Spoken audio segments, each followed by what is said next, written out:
en la pantalla. Ahí está. Y vamos a empezar.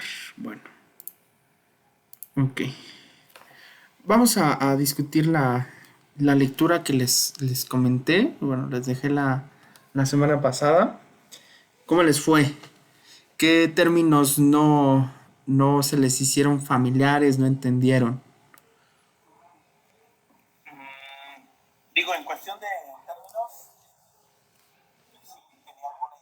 Ujú.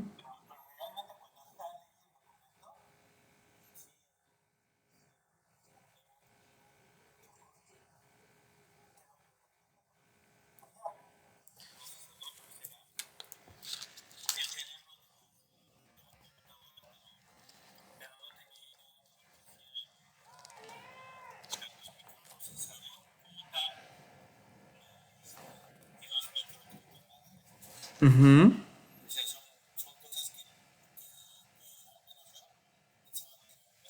Ujú. Ok.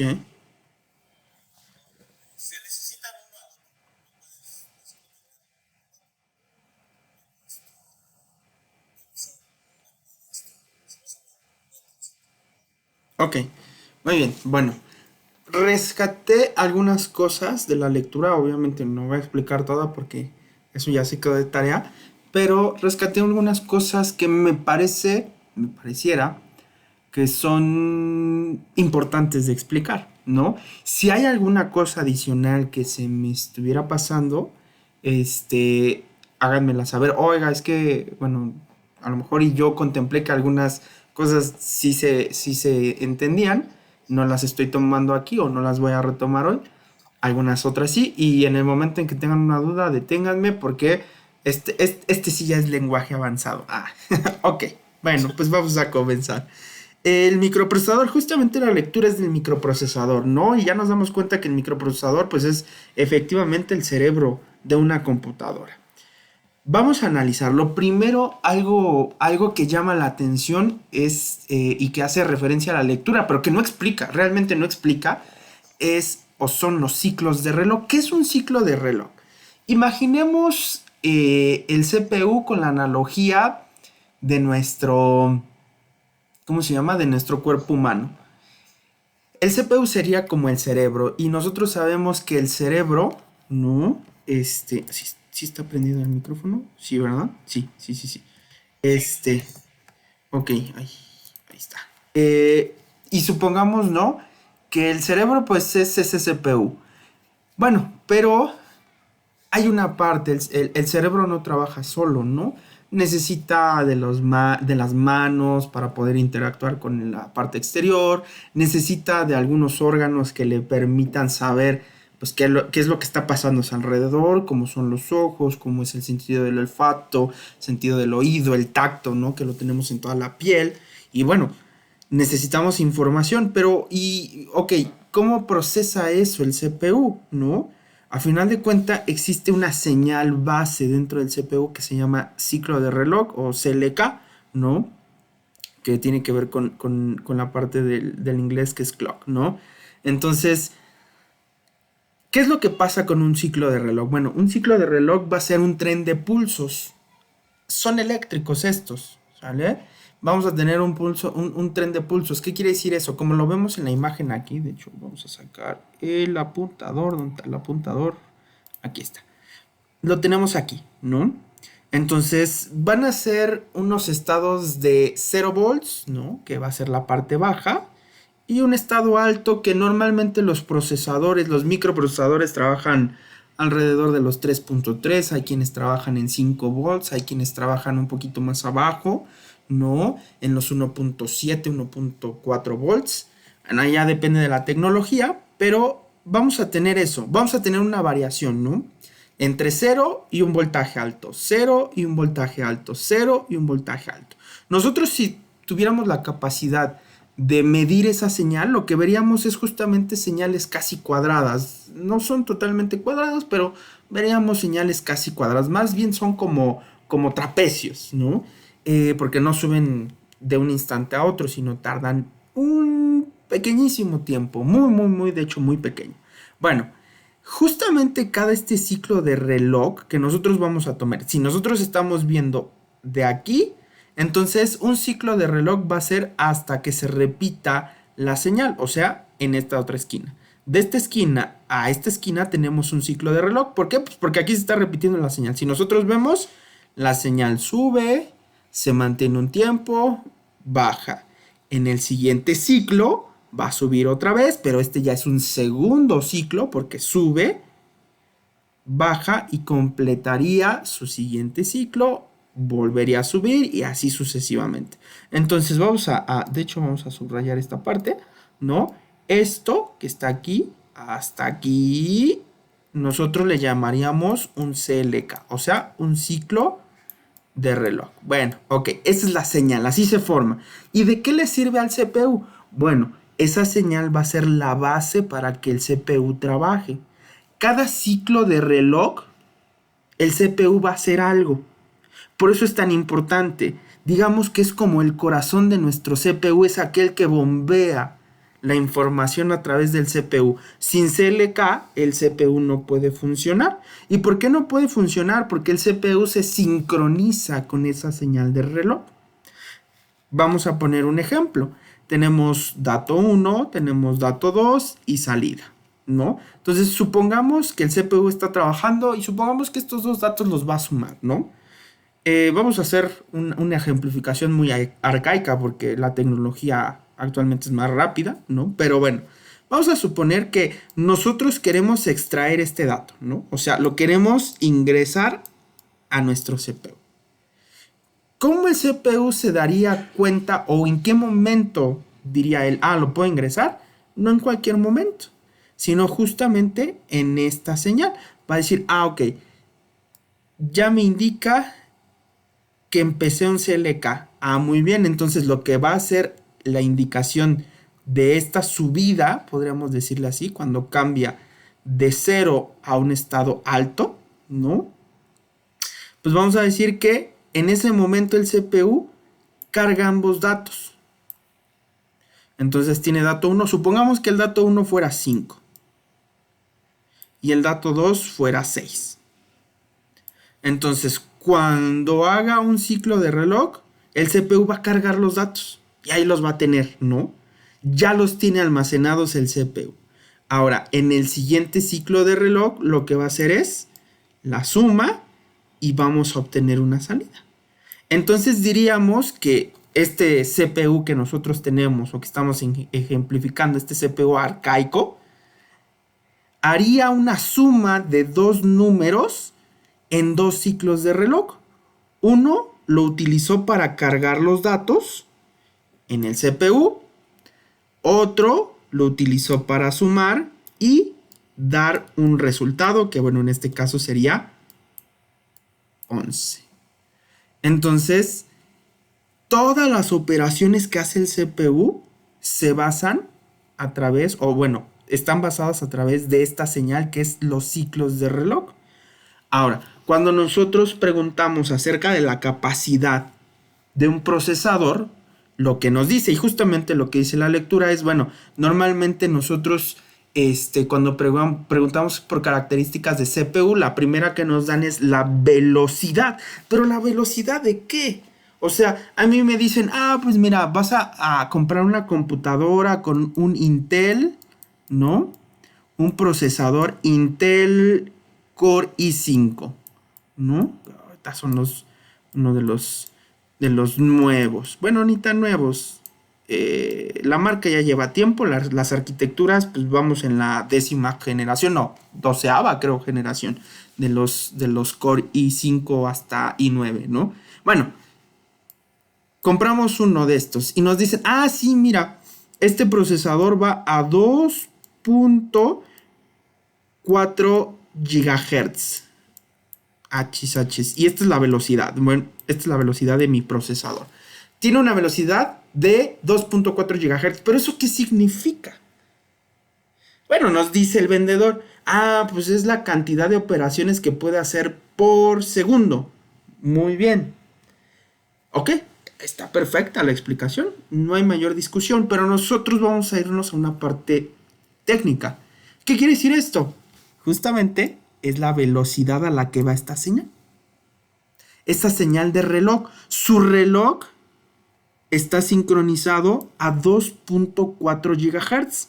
Eso quiere decir que va o puede, más bien, en un segundo existen 2.4 millones de ciclos de reloj. A esa velocidad trabaja. Pero ya vimos por qué está relacionado con la velocidad de trabajo. Porque cada ciclo de reloj, el CPU va a hacer algo. Esa es su base de trabajo, los ciclos de reloj. O los ciclos máquina, como algunos también lo llaman. ¿No? ¿Por qué máquina? Pues porque es en el momento en el que opera el CPU. Entonces, justamente es eso. La velocidad a la que nos están manejando el CPU, pues es a la velocidad de esta señal de reloj. Justamente, si es más bajo, ¿no? Supongamos 1.2 GHz. La velocidad, pues eso quiere decir que entonces tengo 1.2 gigas, son millones, 1.2 millones de CLKs por segundo, 1.2 millones. Entonces imagínense, si nuestro CPU hiciera una suma en 2 ciclos de reloj, pues estamos hablando de que puede hacer alrededor de 600,000 sumas en un segundo. 600,000 sumas. Por eso es importante esta velocidad, ¿no? Entre mayor velocidad tenga el CPU, más rápido es. ¿Qué quiere decir esto? Que tengo o puedo ejecutar más ciclos de reloj por segundo. Por eso es que en un tiempo los CPUs o los microprocesadores lo que buscaban era incrementar su velocidad, ¿no? Hasta que se acabó el rollo con los Pentium 4, ¿no? Que ya no se... La siguiente evolución no fue aumentar la velocidad, sino fue aumentar el número de núcleos. Ahora ya decimos aparte que el Core i5 tiene 4 núcleos, ¿no? Más adelante vamos a ver ese despapaya de los núcleos. Ahorita vamos a entender el CPU con un solo núcleo. Ese sería nuestro CPU con un núcleo. Entonces, justamente esa es la importancia del ciclo de reloj. ¿Por qué? Pues el ciclo de reloj es, digamos, el que lleva la batuta en esta orquesta tan bonita que es una computadora, ¿no? Él va a marcar las pautas de cuándo se tienen que hacer las cosas. Esa es la importancia de un ciclo de reloj. Muy bien. Otra de los términos que rescaté me parece importantes de mencionar es el CPU word o la palabra del CPU. Y no es que tenga o no tenga palabra el CPU, no es que cumpla su palabra el CPU. Esto tiene que ver con la longitud de bits que puede manejar el CPU. Por practicidad lo voy a explicar con 8 bits, ¿no? Este sería un 8 bits de un CPU con una palabra, una longitud de palabra de 8 bits. Hay que recordar, por ahí también les puse un videíto de conversiones de sistema binario a sistema decimal. Es importante, ¿por qué? Porque aquí lo vamos a manejar, ¿no? Recordemos que en la informática un bit es una posición o algo que nos va a almacenar un número en sistema binario. Otra vez, en sistema binario nosotros tenemos únicamente 2 símbolos de números, bueno, 2 números, ¿no? Es el 0 y es el 1. Por eso se llama binario de 2, 0 y 1. Entonces yo tengo que crear todos mis números, yo tengo que crear todo a partir de esos 2 símbolos, 0 y 1. Cada bit puede almacenar o un 0 o un 1. Por lo tanto, en este arreglo que yo tengo de 8 posiciones, o sea, aquí tengo 8 bits. Bueno, ya lo escribí arriba. Bueno, lo vuelvo a escribir aquí abajo. 8 bits, no, voy a tener el bit en la posición 0. Ahora, aquí es muy importante. Dentro de la informática empezamos a contar a partir del 0. 0, 1, 2, 3, 4, 5, 6 y 7. A pesar de que contamos hasta el 7, realmente tenemos 8 posiciones, ¿no? 1, 2, 3, 4, 5, 6, 7, 8. ¿Por qué nos salen 7? Pues porque empezamos a contar del 0. Normalmente nosotros no contabilizamos el 0, pero les digo, en informática se empieza a contar desde 0. Muy bien. Eso quiere decir que aquí tenemos 8 bits. Otra vez recordando 8 bits. Un poquito de conversiones. Estas se ven desde primero de maternal, ¿no? 8 bits equivale a 1 byte. ¿Ok? Entonces podremos decir que nuestra longitud de CPU es de 8 bits o de 1 byte, ¿no? Que está compuesto por 8 bits. Les digo que otra vez este ejemplo es arcaico porque realmente actualmente nuestros procesadores son de 64 bits, ¿no? Son 64 bits. Eso quiere decir que este arreglo debería ser más grande. Debería de estar, ¿cómo se llama? 8 posiciones más, ¿no? De 8 para que den los 64 bits. Ok, bueno. ¿Y qué tiene que ver esto con el CPU? Vamos a ver. Algo tan simple como manejar un número. Si mi CPU fuera de 8 bits, entonces, yo puedo almacenar solo 8 unos y ceros, ¿no? Ya también en el video ustedes vieron que el sistema binario es un sistema posicional y que dependiendo de la posición del 1 o del 0, principalmente del 1, es el valor que adquiere ese 1. Y justamente aquí los he puesto, ¿no? La posición 0 tiene un valor de 1, la posición 1 tiene un valor de 2, la posición 2 tiene un valor de 4 y así sucesivamente. Entonces vamos a ver. Si yo pudiera poner todos en 1, sería el valor máximo que pudiera contabilizar con mis 8 bits. Eso me va a dar un valor total de 255. O sea, con 8 bits yo puedo contar hasta 255. Pero si nos ponemos a pensar, ese no es un número tan grande. Ahí tenemos una complicación. Pues sí, tenemos una complicación y muy grande porque tan solo en dinero, ¿no? Si queremos una computadora para un banco, pues el banco cuenta en miles, en millones. Y 8 bits no me alcanzarían para contabilizar esa parte. Ok, muy bien. Por eso es que tenemos computadoras o procesadores de más bits. Porque si yo... vamos a agarrar la calculadora, ¿no? ¿Cómo puedo sacar el valor máximo que puede contabilizar? Pues depende de los bits. Por ejemplo, en este de 8 bits, si yo agarro y le pongo 2, que es la base binaria, elevado a los 8 bits, menos 1, me va a dar los 255. ¿Por qué menos 1? Porque no estamos contando al 0, ¿no? O más bien estamos contando al 0. Por eso le restamos una posición que es la del 0. Entonces puedo contar hasta 255. Muy bien. Vamos a hacer el ejercicio con 64 bits. Si yo tuviera el procesador de 64 bits, entonces 2 elevado a la 64 menos 1. ¿Qué diferencia? ¿Hasta qué número puedo contar? Pues aquí ya vamos en los millones, miles de millones, billones, miles. No es un numerote muy grande, ¿no?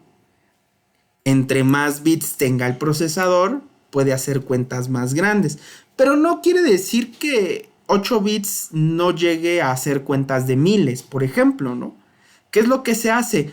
Bueno, como la palabra del CPU en este caso, ¿no? Que tenemos nuestro ejemplo, es de 8 bits, pues para contar más, tiene que agarrar otros 8 bits, ¿no? Y ponerlos acá. Y entonces... 1, 2, 3, 4, 5, 6, 7, 8. Ahí, me quedó el último medio chaparro. Entonces tiene que agarrar otros 8 bits. Entonces ya tiene que agarrar 2 words, 2 palabras. Y entonces tendríamos ahora sí una longitud de palabra de 16 bits, ¿no? Apenas vamos en los 16 bits.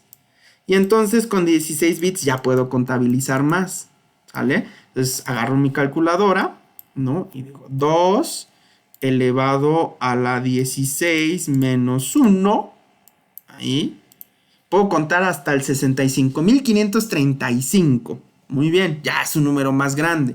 Bueno, pero ¿qué implicaciones tiene, no? O sea, ¿por qué no dejar o seguir construyendo CPUs de una longitud de palabra de 8 bits y construirlos de 64?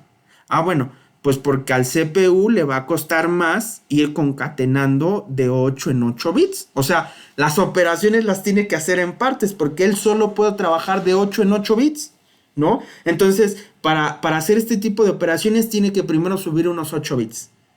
Y luego los otros 8 bits. Y si agarráramos un número más grande de 4 palabras, que fueran los 32 bits, pues tendría que subir 4 veces 8 bits. Y en ese tiempo de subir 4 veces 8 bits, pues ya se le fue un tiempo. O sea, él solo puede trabajar con 8 bits. Si la arquitectura o la longitud de palabra del CPU es de 8 bits, él solo puede trabajar con 8 bits. No puede trabajar con más. Puede simular que trabaja con más. Sí, puede simular. Pero aún así va a seguir trabajando de 8 en 8 bits. Y eso, obviamente, hace que el procesador sea lento. A diferencia de tener una longitud de palabra completa de 64 bits, pues si el procesador trabaja en 64 bits, pues los trabaja al mismo tiempo y los números suben en 64 bits. Oh, la motocicleta. Bueno, suben completos en 64 bits. Si yo quisiera trabajar 64 bits en 8 bits, pues échenle, tendría que ir de 8 bits en 8 bits 8 veces. Para formar 64 bits necesito 8 de estos arreglos de 8 bits. Y procesarlos pues me va a llevar 8 veces más el tiempo que tenerlos todos juntos y procesarlos al mismo tiempo. No sé si me explique en esa longitud de palabra.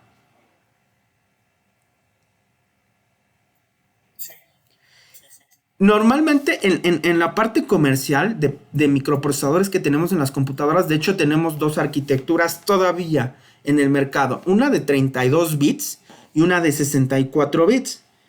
Eh, de hecho, por eso incluso hasta los programas, cuando ustedes los instalan en la computadora, te dice, a ver, ¿y tu programa es para un microprocesador de 64 o de 32 bits? Y se dan cuenta como que sí marcan las diferencias. Primero es que un programa de 64 bits no se puede ejecutar en una arquitectura de CPU con longitud de palabra de 32 bits. ¿Por qué? Porque el programa está diseñado para trabajar números de 64 bits. Entonces tú le quieres llegar al CPU y meterle los 64 bits, pero este solo recibe 32, pues no hay manera, ¿no? Sin embargo, programas de 32 bits sí pueden correr en arquitecturas de 64. ¿Por qué? Porque el programa agarra, como él trabaja con 32 bits, pero pues aquí tiene 64, pues le mete solo 32, pero desperdicia los otros 32 bits. Eso lo hace ineficiente, ¿no? Por eso, si yo tengo arquitectura de 64 bits, entonces le tengo que instalar programas para 64 bits para que esto sea óptimo. Muy bien. Ahora, ahí rescaté un diagramita que trae la lectura acerca de la computadora basada en un microprocesador. Esta es una diferencia notable. Primero, como microprocesador, nosotros vamos a tener aquí la parte del microprocesador. El microprocesador, bueno, esta arquitectura basada en microprocesador se llama computadora de arquitectura abierta. ¿Por qué se les llama computadora de arquitectura abierta? Se les llama así porque no están diseñadas para una tarea en específico. Y de hecho nosotros lo vemos en nuestras computadoras. Dirá, sí, pues es que la usamos para el trabajo. Bueno, ese es el uso que tú le das. Pero una computadora puede ser para el trabajo, para entretenimiento, ¿no? Como bien puedes escribir documentos en Word, como bien puedes escuchar música, como bien la puedes utilizar para, no sé, conectarte a tu televisión. Bueno, a eso le llamamos arquitectura abierta.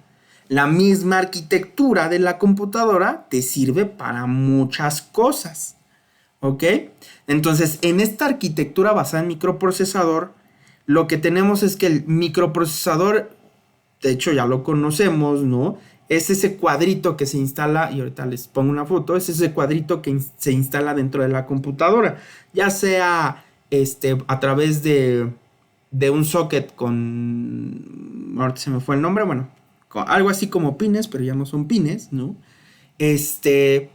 Lo dejamos caer como bloque, o bien ya viene integrado o soldado en la placa base o en la motherboard. Entonces, una computadora basada en esta arquitectura de microprocesador, ya dijimos que es de arquitectura abierta. 2, vamos a tener una gran diferencia con respecto, y ahorita vamos a ver, a una arquitectura o una computadora basada en un microcontrolador.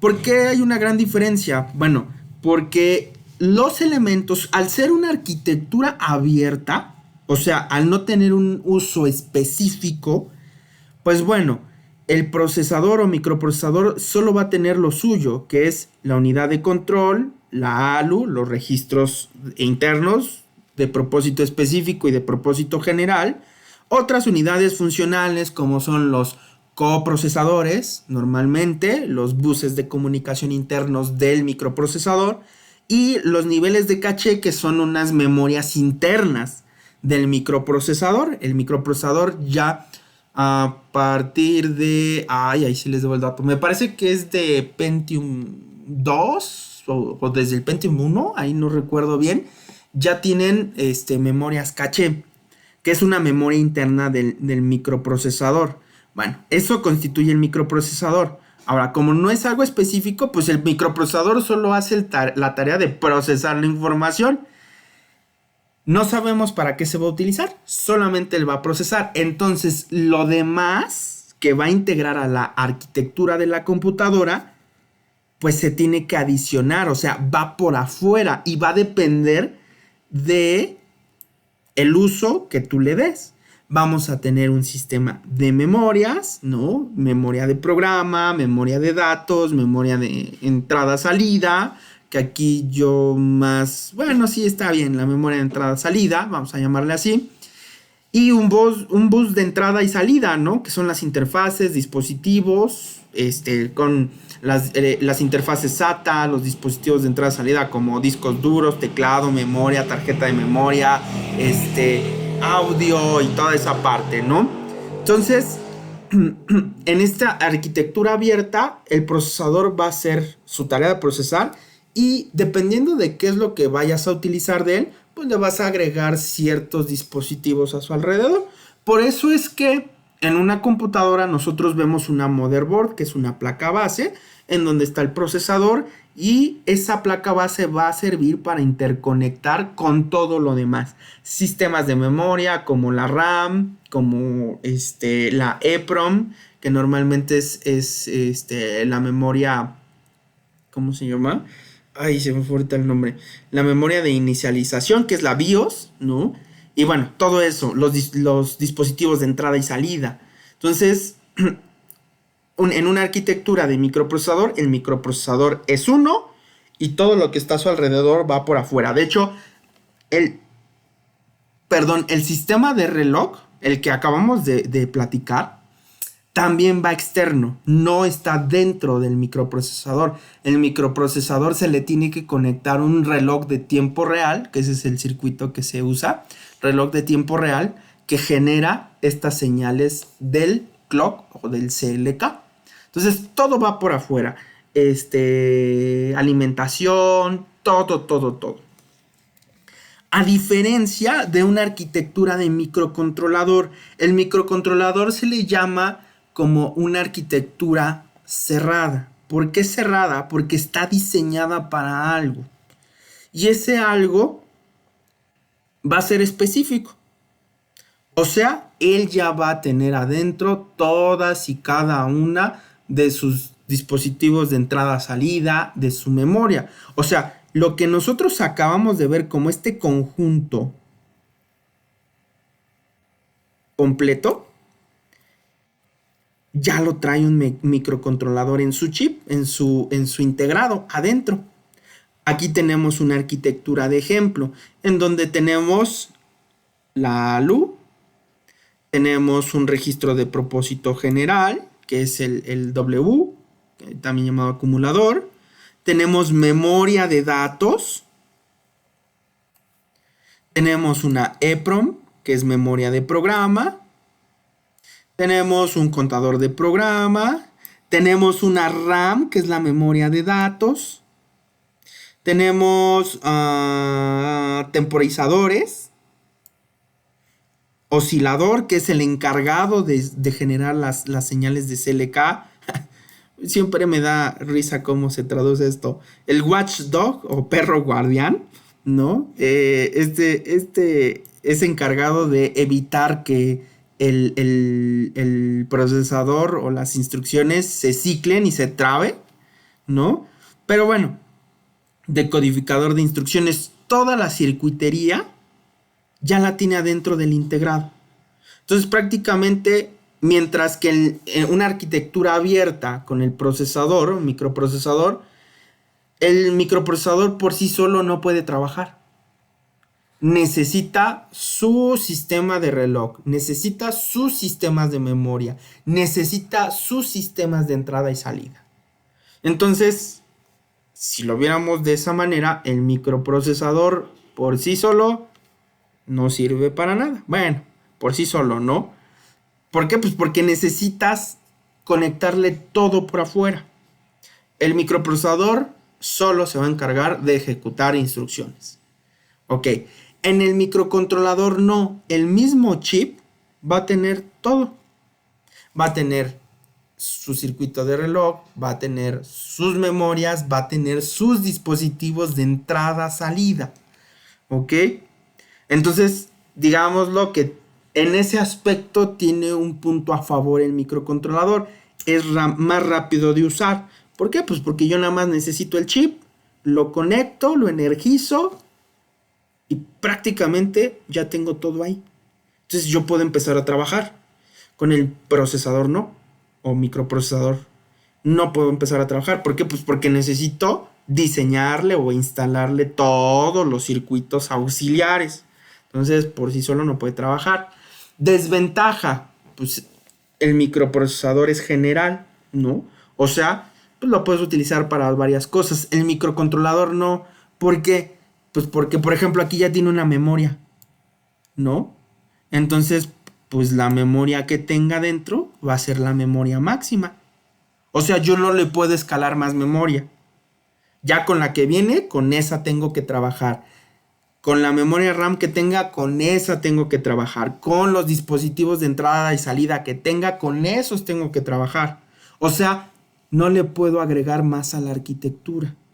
Por eso se le llama cerrada, porque ya no le puedo agregar más. Ahora sí que el microcontrolador es lo que hay. Con lo que viene es con lo que tienen que trabajar. Si necesitas más, entonces necesitas cambiar el microcontrolador. En la arquitectura abierta con el microprocesador no. Porque, y lo vemos, ¿no? En las computadoras. Híjole, me vendieron la máquina con 16 gigas en RAM. ¿La quieres escalar a 32? Pues órale. Lo puedes hacer siempre y cuando el microprocesador pueda, ahorita vamos a hablar de eso, direccionar esa cantidad de memoria. Entonces esa es la diferencia entre microcontrolador y microprocesador. Arquitectura abierta y arquitectura cerrada. ¿Dudas? ¿No?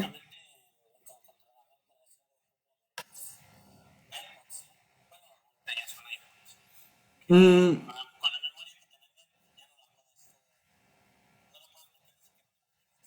exacto. Sí, sí, claro. Este sería un ejemplo, nada más que es, por ejemplo, la verdad es que nunca supe cuál era el procesador de un iPod. Un iPod seguramente traía un microcontrolador. La verdad es que no sé. Pero en los celulares, por ejemplo, el procesador, el CPU, no es un microprocesador. No tiene la arquitectura de un microprocesador Intel, AMD o algo así. Y no es tanto por la marca, ¿no? De hecho, pues quienes se dedican a hacer microprocesadores ya son pocas compañías. Ahorita ya todo el mercado se está yendo a fabricar algo que se llaman ARMs, ¿no? Que de hecho es la arquitectura que tienen los CPUs de los celulares. Y que de hecho es una arquitectura, digamos que es ahora sí que ¿cómo decirlo? La hija con estudios del microcontrolador, ¿no? O sea, porque es una arquitectura muy, muy grande, robusta, vaya. Y sí, ya con lo que trae el CPU, pues con eso prácticamente trabajas. Ok, bueno, también menciona una famosa arquitectura von Neumann esa lectura, ¿no? Bueno, la arquitectura von Neumann es con la que se trabajó, hay otra arquitectura que se llama Harvard, este, y es prácticamente, pues, cuáles son los elementos básicos que debería de tener una computadora. Se llama von Neumann por el investigador von Neumann, ¿no? Que él propuso que una computadora tenía o debería de tener estos bloques de trabajo, ¿no?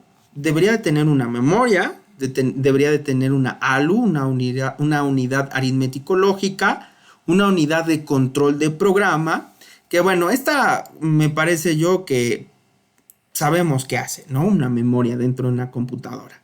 Una ALU, ya platicamos la sesión pasada, que la ALU es la encargada de ejecutar todas las instrucciones aritméticas lógicas, ¿no? Se encarga de sumar, restar, multiplicar, bla, bla, bla. La unidad de control de programa, esta sí no la hemos platicado. Bueno, la unidad de control de programa es aquella que nos va a permitir ejecutar el programa. Ya dijimos que un programa es una secuencia de instrucciones. Entonces, nosotros tenemos un programita, ¿no? En donde cada renglón, bueno, ahí ya estoy dibujando medio chueco, pero cada renglón tiene una instrucción, ¿no? Aquí. Instrucción 1, instrucción 2, instrucción 3, instrucción 4, instrucción 5, instrucción 6, ¿no?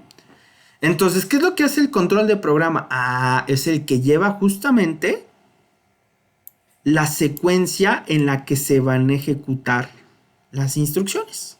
Él sabe cómo se van a ir ejecutando una tras otra y hace todo lo necesario para que esa instrucción se realice. Por ejemplo, una instrucción de suma, ¿no? Aquí, supongamos que la instrucción 1 sea suma 5 más 6. Ah, bueno, este no lo va a hacer, o sea, la suma no la va a hacer. Lo único que va a hacer es cargar la instrucción y dice, ah, es una suma, entonces vamos a necesitar a la ALU, porque esa es la que suma, no yo, esa es la que suma. Entonces voy a necesitar la ALU y lo que va a hacer es mandarle los datos, el 6 y el 5 a la ALU y la ALU me va a regresar un dato. Bueno, que de hecho no me lo regresa al control del programa, me lo regresa a otro que se llama, de hecho vamos a borrarle ahí porque ahí la dirección está mal. No lo hace al control, lo hace a algo que se llama registro.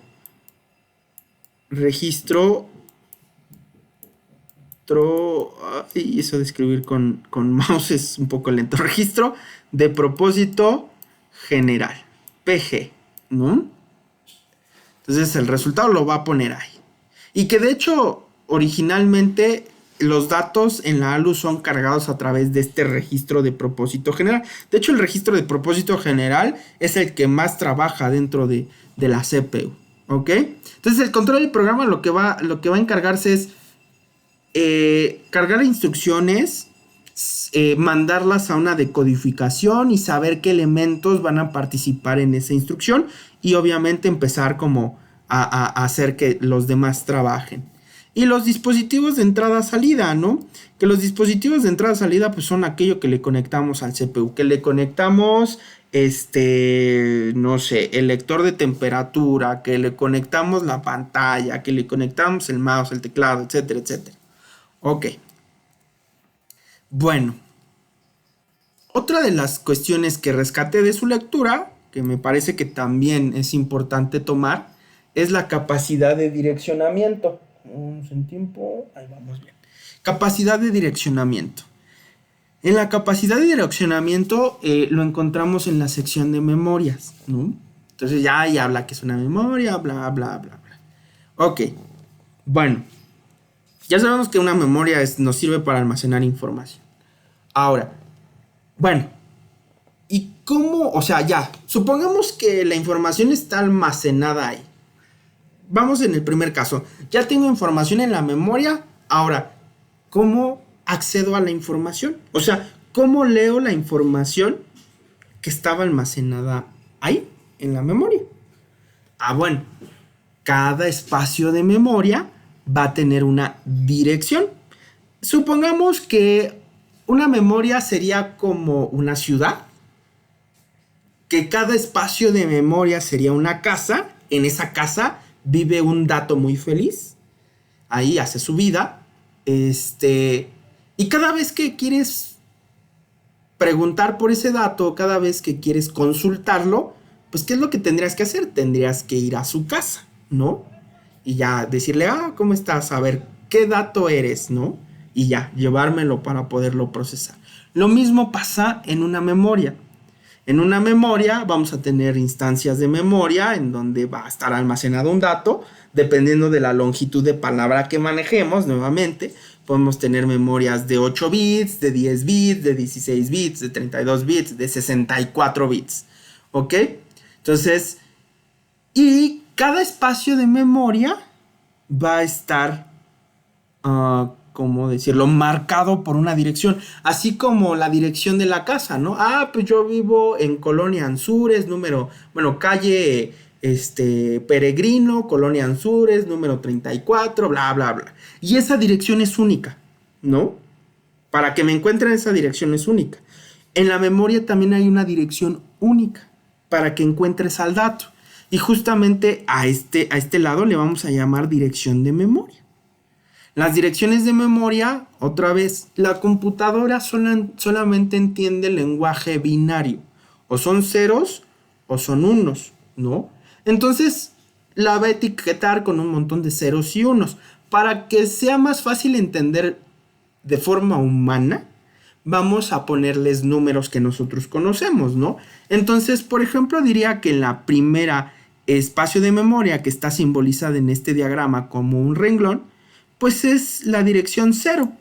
O sea, aquí tengo un dato en la dirección 0. La siguiente es la dirección 1.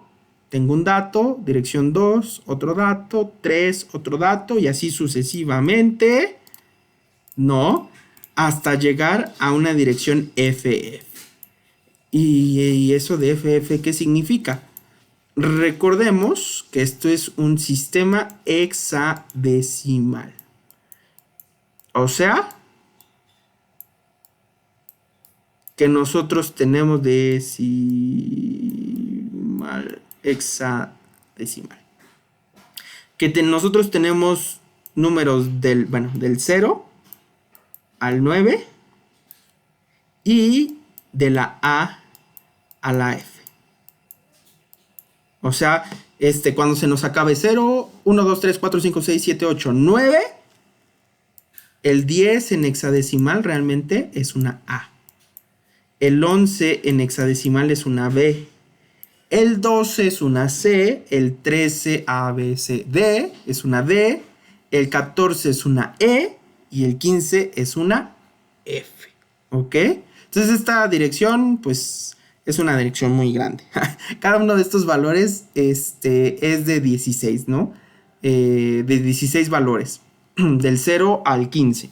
Bueno, ahorita no me voy a meter en tanto detalle. Voy a mandarles otro video en donde se explica el sistema hexadecimal. Ok, lo que ahorita nos interesa a nosotros es que cada espacio de memoria tiene una dirección. Y esa dirección realmente es un número. ¿Ok? A eso le vamos a llamar dirección de memoria. Y dentro de la memoria o de esa dirección tenemos un dato. Aquí estoy ejemplificando una sección ¿de qué? De la memoria de programa. Memoria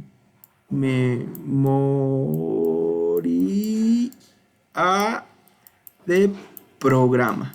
Prog. Vamos a llamarle así. Que normalmente se simplifica con el memprog, ¿no? Eso significa memoria de programa. ¿Por qué digo memoria de programa? Porque al final de cuentas, el programa, que ya vimos que es una sucesión de instrucciones que ejecuta una computadora, pues bueno, para poderla ejecutar, esas instrucciones pues tienen que estar almacenadas. ¿Y dónde las almacenamos? Pues en algo que se llama memoria de programa. Entonces, en cada espacio de esta memoria vamos a tener una instrucción. Multiplica, suma, resta, decrementa, ¿no? Almacena. Sale pues. Entonces, esta instrucción, ¿no? Cuando justamente la unidad de control de programa dice, ok, vamos a empezar a ejecutar un programa. ¿Desde qué dirección de memoria? Ah, vas a empezarlo a ejecutar desde la dirección 0. Ah, perfecto. Entonces, la unidad, ¿qué será? Control Program Unit. Pues es la CPU también. Bueno, la unidad de control de programa va a agarrar esta dirección. ¿Sale? Y va a decir, ok, voy a empezar entonces desde la primera instrucción que está almacenada en la 0. ¿Y qué hay en la dirección 0? Pues mira, hay una instrucción que dice multiplica de 1. Muy bien, entonces esta la voy a pasar a decodificar. Y entonces la decodificación va a ser primero una instrucción. ¿Qué instrucción es? Multiplica. Y cada instrucción va a tener un número de argumentos. En este caso, la instrucción multiplica está definida por 2 argumentos, que son los 2 números que se van a multiplicar, ¿no? Entonces dice, ok, voy a jalar el dato. En este caso, el dato es una instrucción. Instrucción, 2 argumentos. Termina de ejecutar esto, ok, y entonces el control de programa va a saltar a la siguiente dirección de memoria. Él no va a saber qué instrucción es. Por eso les decía, él no ejecuta, él solo carga y envía la información y ve qué elementos están involucrados para poderles enviar la información, ¿no? Entonces, él solo lleva el conteo de la memoria de programa. Ok, ya se terminó la primera instrucción, ya se ejecutó, muy bien. Vamos con la siguiente. Y la siguiente instrucción es la que está en la dirección 1. Y otra vez, pasa, decodifica, instrucción, suma. Argumento 1, argumento 2. Termina esa instrucción, pasa a la siguiente instrucción, que es la número 2. Decodifica. Instrucción, resta. Argumentos 1 y 2. Pasa a la siguiente instrucción, que es la instrucción en la dirección de memoria 3. Y es un decremento, que de hecho el decremento nada más es un solo argumento, no son 2, es un solo argumento, perdón, ahí me equivoqué yo. Es un solo argumento y entonces esta instrucción se decodifica, que es una instrucción de decrementa, y solamente en este caso tiene un argumento, ¿no? Y así va a ir ejecutando todos y cada uno. Ahora, ¿a qué decimos capacidad de direccionamiento? Ok, pues si por ejemplo cada una de estas direcciones cuenta, ¿no? Entonces ya vimos el caso de los bits. ¿Hasta dónde podemos contar? Si por ejemplo mi capacidad de direccionamiento del procesador fuera de 8 bits, ¿no? Entonces, ¿hasta dónde puede contar? 2 a la 8. Bueno, podría contar menos 1 hasta 255, pero realmente tendría 256 instrucciones. ¿Por qué? Porque sí tengo una instrucción aquí en la 0, ¿no? Entonces son 256. O sea,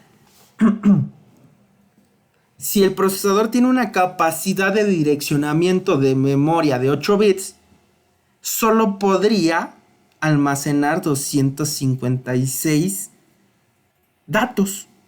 ¿Por qué? Pues porque cada uno tiene una dirección y como solamente puede contar hasta 256, si tú le puedes contar 250 y más, ¿no? Un 260, ya no lo puede hacer.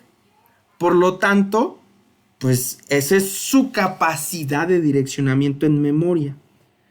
Obviamente, pues ¿qué pasa si yo, por ejemplo, elevo 2 a la 32 bits?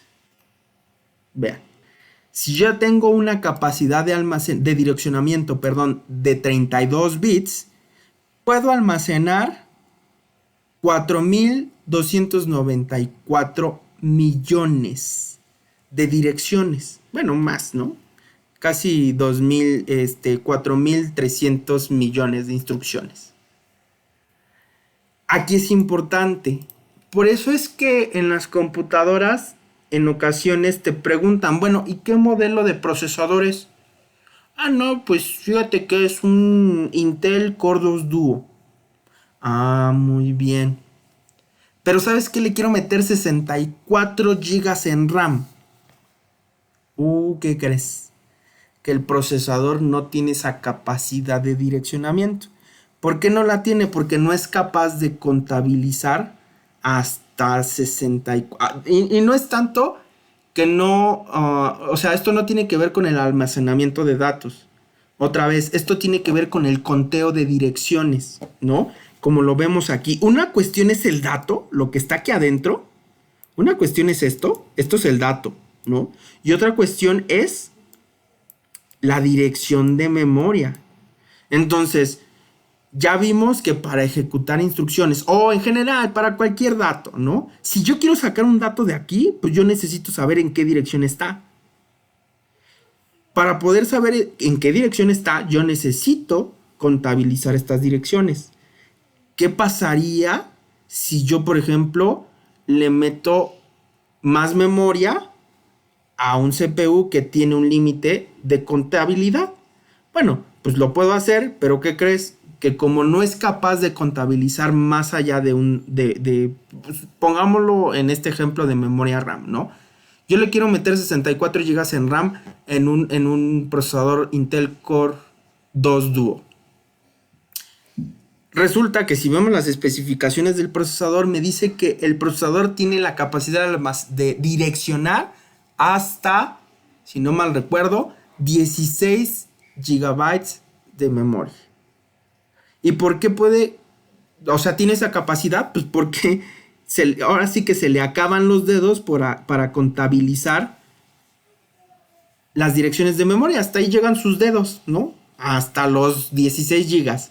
Si tú le pones un byte más, ya no puede. ¿Y por qué ya no puede? Pues porque ya no tiene la capacidad de acceder a ese espacio de memoria, porque el procesador ya no puede contar, ¿no?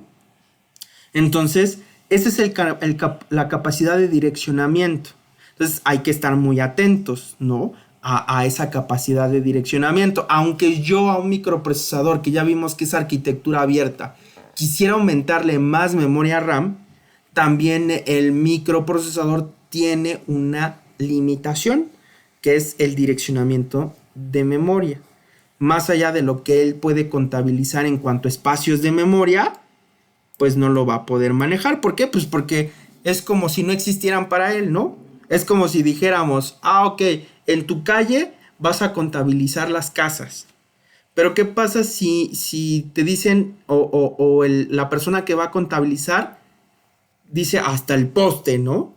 Lo que esté del poste en adelante no me interesa, porque eso pues, ya es desconocido para mí. Yo nada más trabajo hasta esa línea y te puedo contabilizar hacia atrás, pero hacia adelante ya no. ¿Dudas hasta aquí?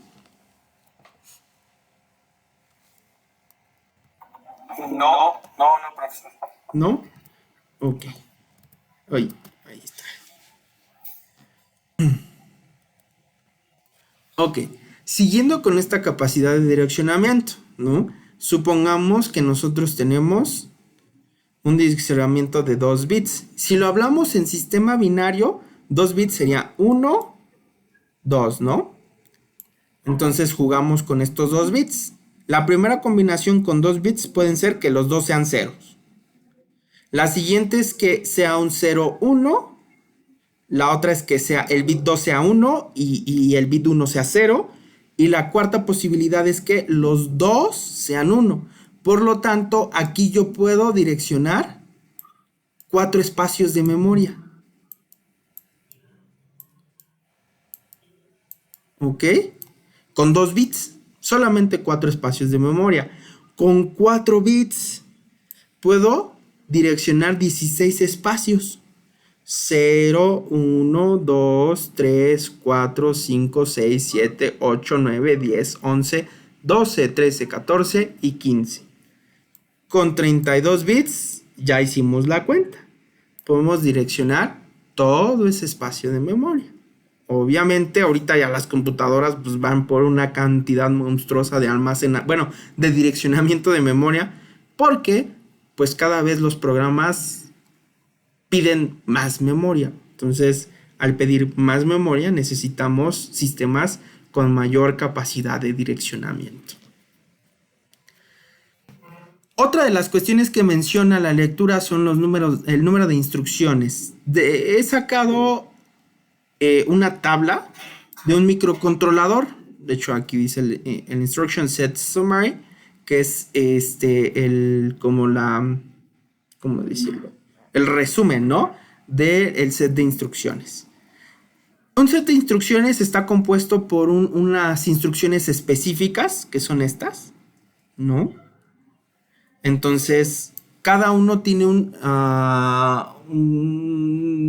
es mnemotécnica, ¿no? O sea, tiene un término. Normalmente todos los términos están en inglés. Por ejemplo, para sumar 2 registros, me dice que la instrucción es ADD, ¿no? De add. Para sumar con acarreo 2 registros, ADC. Para sumar de forma inmediata una palabra, que ya vimos que es una palabra, este microcontrolador tiene una palabra de 8 o 16. Creo que son 16 bits. Ajá, entonces 16 bits. Sub de resta. Sub i, sub c, ¿no? AND de una operación lógica AND. OR de una operación lógica OR. Y el set de instrucciones lo que nos va a decir es cómo opera la instrucción, ¿no? O sea, yo tengo, en este caso, este microcontrolador trabaja con 2 registros. Me dice que para poder sumar, yo a la instrucción le tengo que escribir add, ¿no? El primer registro y el segundo registro. Entonces vamos a suponer que sea por números R16, R17. Obviamente previo en ese R16 y R17 yo he cargado unos números, ¿no? Previamente a esto hay otras instrucciones. Ya cuando llegamos al add, pues aquí ya, supongamos que R16, de hecho la instrucción en este microcontrolador es LDI. Para cargar un número a un registro es LDI, R16, y supongamos que le cargamos un 5. LDI, R17 y supongamos que le cargamos un 6, ¿no? Entonces con estas instrucciones que aquí no aparecen, pero también son del set de instrucciones, LDI carga el 5 al registro 6, LDI carga el 6 al registro 17, suma. En los microcontroladores y microprocesadores tú no puedes sumar directamente 2 números. Forzosamente necesitas pasar por un almacenamiento intermedio. Y este almacenamiento intermedio te lo dan los registros de propósito general. ¿Ok? Más adelante, ahorita tratamos de esos registros de propósito general. R16 y R17 para esta arquitectura son 2 registros de propósito general. La arquitectura que estamos viendo aquí es de un microcontrolador. Es un Atmel. Así se llama la marca, Atmel ABR. Este es un, ¿qué? 328p creo. Si no me recuerdo. 328p. Así se llama el integrado, ¿no? Que es un microcontrolador que está en un chip. Entonces, no puedes agarrar y decir, suma 5 y 6. No. Primero al microcontrolador, perdón, le tienes que almacenar en un registro interno un número. Luego el siguiente número. Y luego, para poder sumar, suma solamente a partir de dos registros. Que ya sabemos que es R16 y R17. R16 ya tiene un 5, R17 ya tiene un 6. Y lo que te dice la instrucción es que el primer registro que pusiste aquí es en donde se va a cargar el resultado. O sea, el resultado va a estar en R16 después de la suma. Y va a tener un 11. ¿Sale? Entonces, el set de instrucciones tiene que ver con la arquitectura. Cada arquitectura tiene sus instrucciones específicas. ¿Sale? El número de instrucciones también tiene que ver con algo que se les quedó de tarea, que es la arquitectura RISC y CISC, ¿no? Que es el Reduced Instruction Set, ¿no? Y el CISC, que es Complex Instruction Set, que es un set de instrucciones complejo y un set de instrucciones simple o reducido. En el caso de este microcontrolador utiliza un set de instrucciones reducido, o sea, es de arquitectura RISC. ¿Sale? Este microcontrolador y casi todos los microcontroladores y los ARM tienen arquitectura RISC. Los que tienen arquitectura CISC son los microprocesadores como los Intel, los AMD, todos ellos son de arquitectura AMD, ya no puedo escribir, AMD, son de arquitectura CISC, que es compleja. Aquí tiene que ver el número de instrucciones, mientras que en un RISC, como dice su nombre, reduced, el set de instrucciones es reducido. O sea, hablamos de a lo mejor 60 instrucciones, 32. He visto arquitecturas RISC con 32 instrucciones. Entonces, el set de instrucciones es reducido, pero es general, ¿no? O sea, suma, resta, multiplica, decrementa, carga, almacena. O sea, son instrucciones generales. En el CISC, que es un Complex Instruction Set, ese tiene muchísimas instrucciones. Hablamos de 300 instrucciones, 220. Por ejemplo, ahorita no recuerdo Intel. La base de Intel eran 212, creo, instrucciones. Antes de que le metieran las instrucciones de 3D y de gráficos, que ahorita no sé en qué número de instrucciones van, pero a eso se refiere también el complex, ¿no? Que es un set de instrucciones muy extenso y que las instrucciones ya son específicas, cada vez son más específicas. ¿Qué diferencia hay entre uno y el otro? Una es la rapidez, ¿no? Al ser instrucciones o instrucciones generales en la arquitectura RISC, al ser instrucciones generales, pues obviamente para que tú hagas algo más elaborado, pues muchas veces necesitas utilizar más y más instrucciones.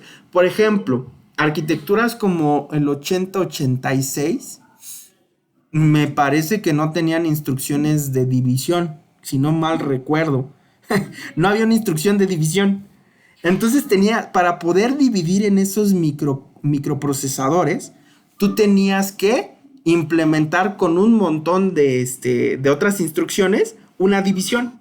O sea, en lugar de tener una instrucción para dividir, la división la tenías que hacer como con 5 o 6 instrucciones. Eso hace que la arquitectura RISC sea más lenta, vaya a menor velocidad. ¿Por qué? Pues porque las instrucciones son generales. Y el CISC va a velocidades más amplias porque casi para cada función o para cada cosa que quieras hacer en el microprocesador hay una instrucción ya diseñada y una instrucción optimizada. Entonces, a eso se refiere el número de instrucciones y lo que les mandé a investigar de RISC y CISC. ¿Hasta aquí alguna duda?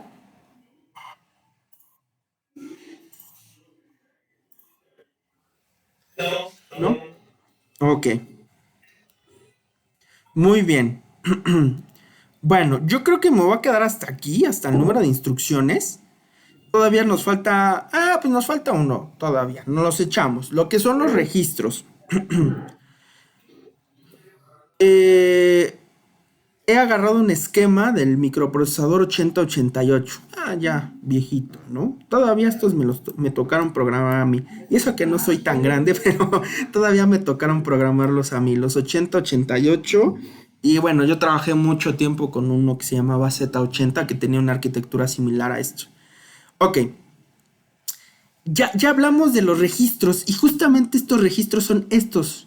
Ese intermedio entre los datos que se están cargando de memoria RAM y los procesamientos de la ALU, ¿no? Entonces el registro va a ser ese intermedio, va a ser un almacenamiento temporal, ¿no?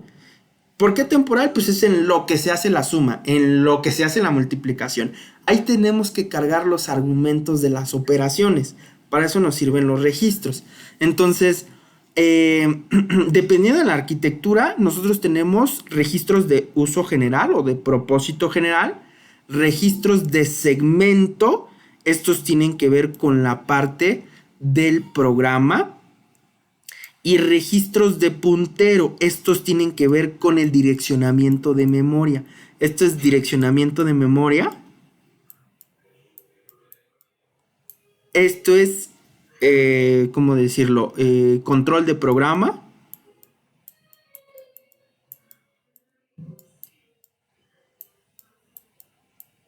Y estos que se llaman de uso general o de propósito general, pues son para todo, ¿no?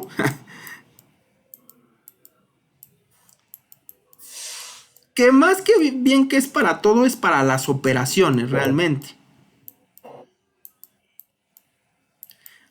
Ahora, aquí también viene involucrado la longitud de palabra. Este registro va a depender de la longitud de palabra, que es la que hablamos al principio. Si la longitud de palabra es de 8 bits, entonces estos registros pueden almacenar 8 bits. Si la longitud de palabra es de 64 bits, entonces esos registros pueden almacenar 64 bits. ¿Ok? Esa es la cuestión. Tenemos, y esto también influye mucho en la velocidad del microprocesador. Por eso es que un microprocesador de 64 bits es mucho mejor que uno de 32, ¿no? ¿Por qué? Pues porque ya también lo vemos aquí desde los registros. Si yo quiero cargar un número, un registro de 64 bits es más que suficiente, ¿no? Y entonces estos registros sirven como intermedio. ¿Para quién? Para la ALU, ¿no? O sea, yo quiero hacer una operación, entonces primero cargo un registro y en esta arquitectura 8088, la desventaja es que a pesar de que nosotros vemos 4 registros de propósito general, el A, el B, el C y el D, solo podías usar uno, que era el A. Entonces, a veces era medio complicado trabajar con estos. ¿Por qué? Porque pues para una suma necesitas pasar 2 argumentos. Entonces lo que hacías era pasar un argumento primero a la ALU y luego volverle a cargar el número al registro A y luego volverlo a pasar a la ALU y luego la ALU te regresaba el resultado en ese registro A y así trabajabas con él, ¿no? Si nos damos cuenta, la unidad de control más bien trabaja. Bueno, también trabaja con los registros de propósito general, pero principalmente con estos. ¿Ok? Entonces los registros solamente son, digámosle que una memoria temporal, ¿no? En lo que cargan la información a la ALU o a la unidad de control. ¿Sale? Dependiendo de la longitud de palabra del CPU, tenemos ahora sí que la capacidad de almacenamiento del registro. Si tenemos una longitud de palabra de 8 bits, entonces el registro tiene una longitud de 8 bits. Si tenemos una longitud de palabra de 32 bits, entonces el registro tiene un tamaño de 32 bits. Y si es de 64 bits, pues el registro tiene un tamaño de 64 bits. ¿Ok? ¿Dudas?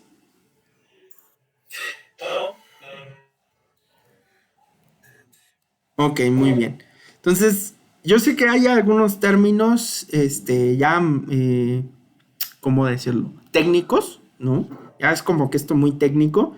Pero si tienen cualquier duda, pues ahora sí que no duden en preguntarme. Revisen el video nuevamente. No quiero mantener mis rayones. Este, Revisen el video. No, vamos a dejar de compartir para pues que ustedes vayan. Yo sé que ahorita voy un poquito rápido por el tiempo, pero si tienen ese espacio de revisar nuevamente este video e irlo pausando, ir digeriendo, ¿no? Cada uno de los conceptos, pues sería mucho mejor. Hagan ese ejercicio. Si hacen ese ejercicio y en algún momento dicen, no, ya me perdí, no entendí esto, o a ver, quisiera saber más de esto, con mucho gusto la siguiente sesión, o si me mandan una pregunta específica por WhatsApp, pues también, ¿no? En el WhatsApp, ya les comento, pues mira, esto funciona así, o tu duda, espero resolverla explicándote esto, ¿no? Entonces, pues si no hay dudas, nos estamos conectando la siguiente semana para ver más de este mundo maravilloso que es la computadora. Ok, bueno, cuídense mucho, excelente noche y hasta luego. De nada, igualmente, hasta luego.